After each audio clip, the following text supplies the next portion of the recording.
బాబు mind game start అయింది.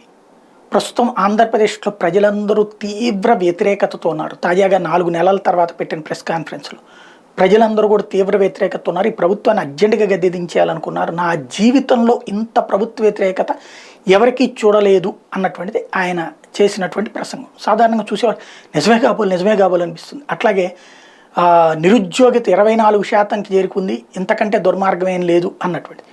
మరి చంద్రబాబు గారు ఉన్నప్పుడు 30,000 మందికి ఉద్యోగాలు ఇస్తే ఇప్పుడు 2 లక్షల ఉద్యోగాలు ఇచ్చినా కూడా నిరుద్యోగిత ఉందంటే అప్పుడు ఎక్కువ ఇచ్చినట్ట, ఇప్పుడు ఎక్కువ ఇచ్చినట్ట. బట్ అది లేకుండా నేను ఎక్కడికి పోయినా సరే కాలేజీ స్టూడెంట్స్ ఎగబడి వస్తున్నారు.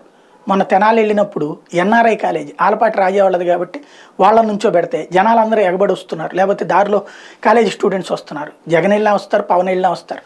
కానీ ఎంత వ్యూహాత్మకంగా దాన్ని తన వైపుకు తిప్పుకునేటువంటి ఎత్తుగడ, అసలు ఎక్కడికి పోయినా జనాలు ఈ ప్రభుత్వాన్ని గద్దె దించేయాలన్నటువంటి తపనతో ఉన్నారు అన్నటువంటిది పబ్లిక్లోకి ఒక సైకలాజికల్ ఫీలింగ్ తీసుకెళ్లేటువంటి విషయంలో సక్సెస్ఫుల్గా సాగుతూ ఉన్నారు. పక్కా స్కెచ్తో ముందుకు వెళ్తున్నటువంటి పరిస్థితి అయితే కనబడుతుంది. రెండో వైపున వచ్చేటప్పటికి ఇంకొక సెటారికల్ లేదా కాన్సెప్ట్, ఒక బంపర్ ఆఫర్ ఇచ్చారు. ప్రజాభిప్రాయ సేకరణ తర్వాత అభ్యర్థులను ఖరారు చేస్తాను.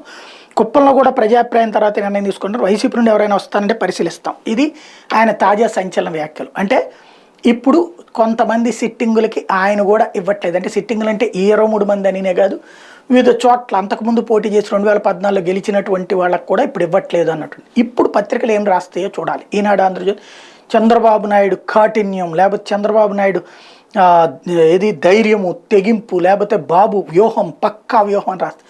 జగన్ది 2-3 రోజుల నుంచి బూతులు తిడుతున్నటువంటి వాళ్ళందరూ. ఇది బాబుకున్నటువంటి ఒక అదృష్టం.